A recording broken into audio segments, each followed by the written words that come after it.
அம்மா உங்களுக்கு ஒரு நல்ல கதை சொல்ல வந்துட்டேன். அதாவது அக்பர் பாதுஷா. அக்பர் பாதுஷா ஒரு நல்ல ஒரு சிறந்த அரசர். அவருடைய படையில் ஒரு இராணுவ வீரர், ஒரு வீரர் நல்ல படையில் வேலை செஞ்சுட்டு ரொம்ப ரொம்ப நாளாக உழைச்சிட்டார். அந்த உழைப்பின் காரணமாக வயசு முதிர்ச்சி ஆயிடுச்சு அப்படின்னு சொல்லிட்டு அவருக்கு ஓய்வு கொடுத்துட்டாங்க.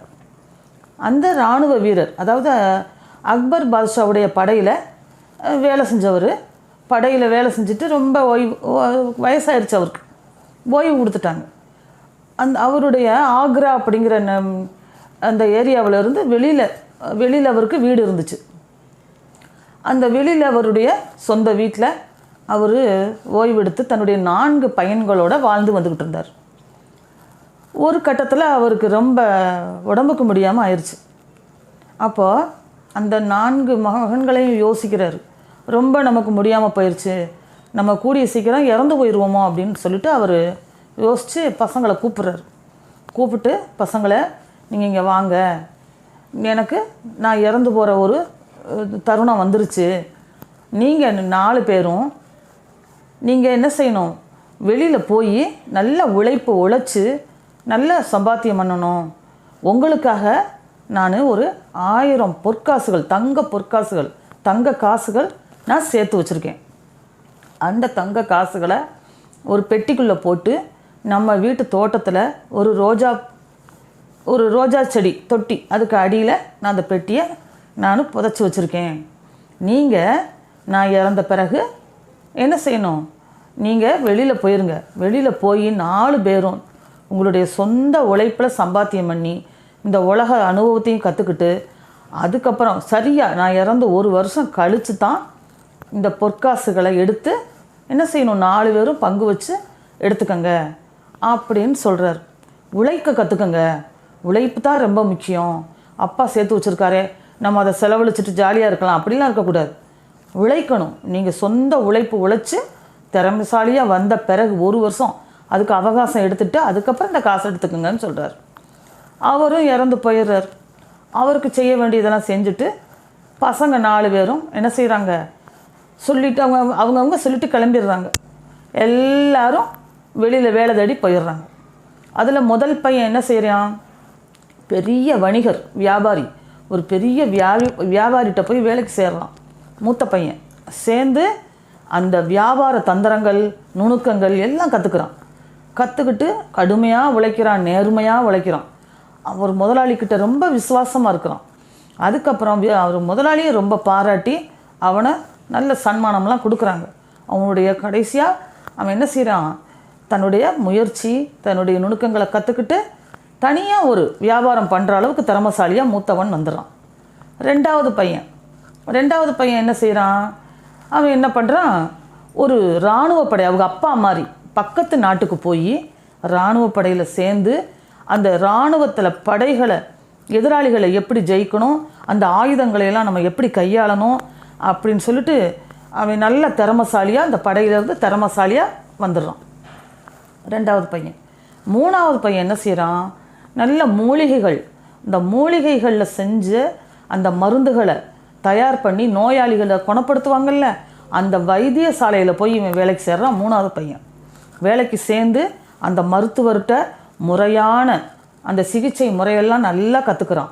ஒரு நோய்க்கு ஒரு நோய் வந்தால் எந்த மருந்தை கொடுக்கணும், அது இந்த மருந்தை நம்ம எப்படி தயாரிக்கணும், அந்த மருந்து எங்கே கிடைக்கும், எந்த அளவுப்படி கொடுக்கணும், இப்படி எல்லா நுணுக்கங்களையும் கற்றுக்கிட்டு அவன் சிறந்த வைத்தியனாக மூணாவது பையன் வந்துடுறான். அதுக்கப்புறம் நாலாவது பையன் அவன் என்ன செய்கிறான், பனாரஸ் அப்படின்ற ஒரு இடத்துக்கு போய் நகைகள் செய்கிறதெல்லாம் நான் கற்றுக்கிட்டு வந்துட்டேன்னு சொல்லி அவனும் வந்துடலாம். 1 வருடம் கழிச்சிருது. அவங்க அந்த அப்பா இருந்தாங்களே அந்த பழைய வீடு, அவங்களுடைய வீட்டுக்கு வந்துடுறாங்க. எல்லாம் ஒன்று சேர்ந்து ரொம்ப சந்தோஷமாக பேசி முடிச்சுட்டு அப்போ அவங்க சொல்கிறாங்க, ஒவ்வொருத்தரும் நாங்கள் இப்படி செஞ்சேன், அப்படி செஞ்சேன், இந்த வேலை செய்கிறேன், அந்த வேலை செய்ய ஒருத்தர் நல்லா வந்துடுறாங்க. பேசிட்டு நம்ம அப்பா சொத்தை நம்ம பகிர்ந்து எடுத்துக்கிடுவோன்னு வர்றாங்க. தோட்டத்துக்கு வந்த உடனே மூத்த பையன் மம்பட்டி எடுத்து அந்த ரோஜா செடிக்கு அடியில் இருக்கிற அந்த பெட்டியை எடுக்கிறதுக்கு மம்பட்டியை வச்சு தோண்ட போகிறான். அப்போ கடைசி பையன் என்ன செய்கிறான், அண்ணே நீ எதுக்கு நேர தோன்ற கூட, நீ நான் செய்கிறேனே அப்படின்னு சொல்லிட்டு மம்பட்டியை வாங்கி அவன் தோன்றான். தோண்டின உடனே கொஞ்சம் அந்த ஒரு சத்தம் கேட்குது. அது அப்பா எடுத்து வச்சுருக்கிற பெட்டின்னு சொல்லிட்டு அதை வெளியே எடுத்துட்டா பெட்டி தான். அந்த பெட்டிக்குள்ளே பொற்காசுகள் நிறையா இருக்குது. அதை எல்லாரும் எண்ணி பார்க்குறாங்க. எண்ணி பார்த்தா குறையுது. ரெண்டாவது பையன் தான் எண்றான். எண்ணி பார்த்தா அண்ணே குறையுதுண்ணே, 1000 பொற்காசு இல்லை. திருப்பி எண்ணி பார்க்குறாங்க, 1000 பொற்காசு இல்லை, 750 பொற்காசு தான் இருக்குது. அப்போது மூணாவது பையன் என்ன சொல்கிறான், இது எப்படி அப்பாவுக்கு ஒரு வேளை வயசான காலத்தில் கண்ணு தெரியாதனால எண்ணிக்கை குறைவாக வச்சுட்டாரோ அப்படின்னு மூணாவது பையன் சொல்கிறான். அப்போ மூத்த பையன் சொல்கிறான், அப்பா அப்படி செய்ய மாட்டார். அவர் நல்ல போர்க்களத்தில் அக்பர் பாதுஷாவுடைய படையில் இருந்தவர், ரொம்ப நுணுக்கமானவர், தைரியமானவர், அவர் நல்ல மனுஷன் நம்ம அப்பா, அப்படிலாம் பொய் சொல்ல மாட்டார், அவர் 1000 பொற்காசு தான் வச்சுருப்பாருன்னு மூத்த பையன் சொல்கிறான். அப்போ ரெண்டாவது பையன் சொல்கிறான், அப்போ நம்ம 4 பேரில் யாரோ ஒருத்தர் தான் அந்த மிச்சம் 250 தங்க காசுகளை எடுத்திருக்காங்க, இந்த 4 பேரில் யாருன்னு தெரியலை அப்படின்னு ரெண்டாவது பையன் சொல்கிறான். ஆக 4 பேரும் குழப்பத்திலே இருக்காங்க. அப்போ எல்லோரும் யோசிக்கிறாங்க, அது எப்படி குறையாக இருக்க முடியும், 1000 பொற்காசுன்னு அப்பா சொல்லிட்டு இறந்துருக்காரு, 250 தங்க காசு குறையுதே அப்படின்னு யோசிச்சுருக்காங்க. அப்போ மூத்த பையன் சொல்கிறான், நம்ம அப்பாவுக்கு ஆக்ராவில் பீர்பால் ஐயாவை நல்லா தெரியும், படையில் இருக்கும்போது பீர்பால் ஐயாவை நல்லா பழகியிருக்காரு, அதனால் மற்ற யாரையும் நமக்கு அவ்வளோவா தெரியாது, வெளியூருக்கு வேறு போயிட்டோம், யாரையுமே நமக்கு தெரியாது, அதனால் பீர்பால் ஐயாவை போய் நம்ம பார்த்து நம்மளோட குறைகளை சொன்னால் அவர் ஏதாச்சும் ஒரு நல்ல ஒரு யோசனை சொல்லுவார் அப்படின்னு சொல்லி மூத்த பையன் சொல்கிறான். உடனே சரின்னுட்டு எல்லோரும் 4 பேரும் என்ன செய்கிறாங்க, அந்த தங்க காசுகளையும் எடுத்துக்கிட்டு பீர்பாலை போய் சந்திக்கிறாங்க. பீர்பால்கிட்ட சொல்கிறாங்க, ஐயா நீங்கள் எங்கள் அப்பாவுக்கு ரொம்ப நல்லா தெரிஞ்சவங்க, அதனால் எங்கக்கிட்ட ஒரு பிரச்சனை இருக்குது, அதை தீர்த்து வைங்க அப்படின்னு சொல்கிறாங்க. பீர்பாலும் அந்த 4 பசங்களுடைய பிரச்சனையை ரொம்ப ஆர்வமாக கேட்குறாரு. கேட்டுட்டு, சரி உங்கள் அப்பாவை எனக்கு நல்லா தெரியும், அவர் ரொம்ப நல்ல மனுஷன், இந்த பொற்காசெல்லாம் அவர் குறையெல்லாம் வைக்கிறதுக்கு வாய்ப்பே இல்லை, நான் அதை எப்படின்னு பார்க்குறேன், எனக்கு கொஞ்சம் யோசிக்கிறதுக்கு அவகாசம் வேணும், நீங்கள் வீட்டுக்கு வெளியில் போய் கொஞ்சம் நேரம் இருங்க, ஒரு 1 மணி நேரம் கழித்து நானே உங்களை கூப்பிட்றேன்னு சொல்லி வெளியே அனுப்பிச்சி விட்றாரு. அவங்க வெளியில் காத்துக்கிட்டு இருக்காங்க.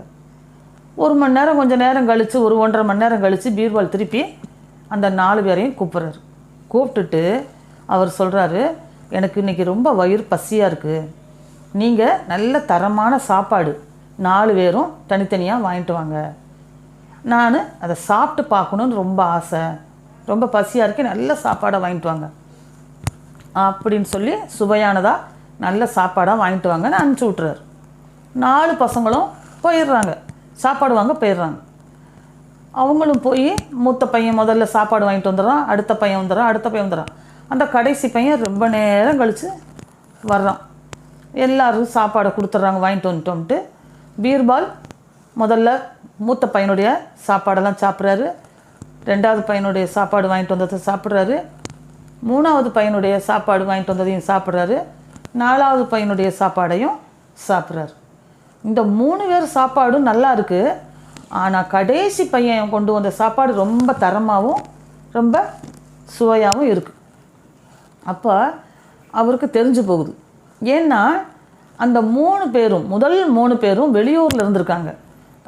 தன்னுடைய சொந்த வேலை விஷயமாக அவங்க வெளியூரில் 1 வருஷமாக இருந்திருக்காங்க. அதனால் இந்த உள்ளூரில், அதாவது ஆக்ராவில் எந்த ஹோட்டலில், அதாவது எந்த ஒரு உணவகத்தில் சாப்பாடு நல்லாயிருக்கும், எது நல்லா இருக்காதுன்னு அவங்களுக்கு தெரியாது. ஏதோ அவங்களுக்கு தெரிஞ்ச அளவுக்கு நல்ல விதமாக 3 பேர் வாங்கிட்டு வந்துட்டாங்க.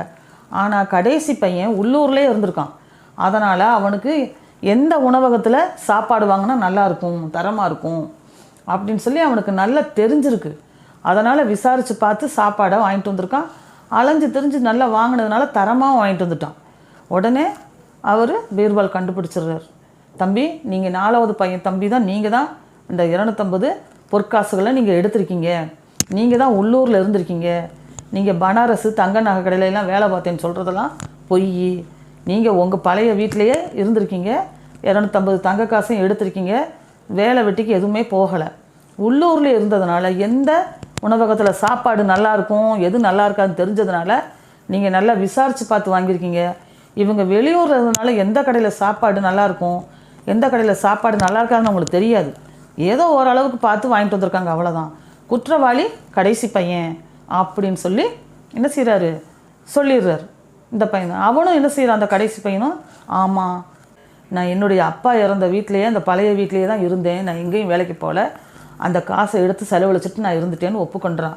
அதுக்கப்புறம் சரி ஒன்றும் பிரச்சனை இல்லை, நீ உன் தப்பை ஒப்புக்கொண்டுட்ட, ஒன்றும் பிரச்சனை இல்லைன்னு சொல்லிட்டு அவனை மன்னித்து மற்ற 3 பேரும் விட்டுறாங்க. அவங்க காசை எடுத்துகிட்டு அந்த மிச்சம் 750 பொற்காசுகளையும் முதல் 3 பேரும் பிரிச்சுட்டு போயிடுறாங்க. அப்புறம் பீர்பாலுக்கு ரொம்ப நன்றி சொல்கிறாங்க. நீங்கள் ஒரு பெரியவர், நல்லவங்க, எங்கள் அப்பாவுக்கு தெரிஞ்சவர்னு உங்கள்கிட்ட நாங்கள் வந்தோம், எங்களுடைய பிரச்சனையை நீங்கள் தீர்த்து வச்சிட்டிங்க, ரொம்ப நன்றின்னு சொல்லிட்டு எல்லாரும் அவங்கவுங்க வேலையை பார்க்க போயிடுறாங்க. இந்த கதை ஏன் சொல்கிறேன் அப்படின்னா, அது நல்ல நேர்மையாக இருக்கணும், பெரியவங்க சொல்கிறத கேட்கணும். அவங்க 4 பேர் பெரியவங்க சொல்கிறத கேட்டாங்க. ஆனால் கடைசி பையன் சோம்பேறிப்பட்டுக்கிட்டு எந்த தொழிலும் செய்யலை, வேலை செய்யலை. அந்த மாதிரிலாம் இல்லாமல் பெரியவங்க சொல் பேச்சை கேட்டு நடக்கணும். 2வது உண்மையாக இருக்கணும், யாரையும் ஏமாற்றக்கூடாது. இந்த இதில் கடைசி பையன் ஏமாற்றிட்டான்ல, அப்படிலாம் யாரையும் நம்ம ஏமாற்றக்கூடாது, பெரியவங்க பேச்சையும் கேட்கணும். இந்த கதை உங்களுக்கு பிடிச்சிருக்கும்னு நினைக்கிறேன். நன்றி, வணக்கம்.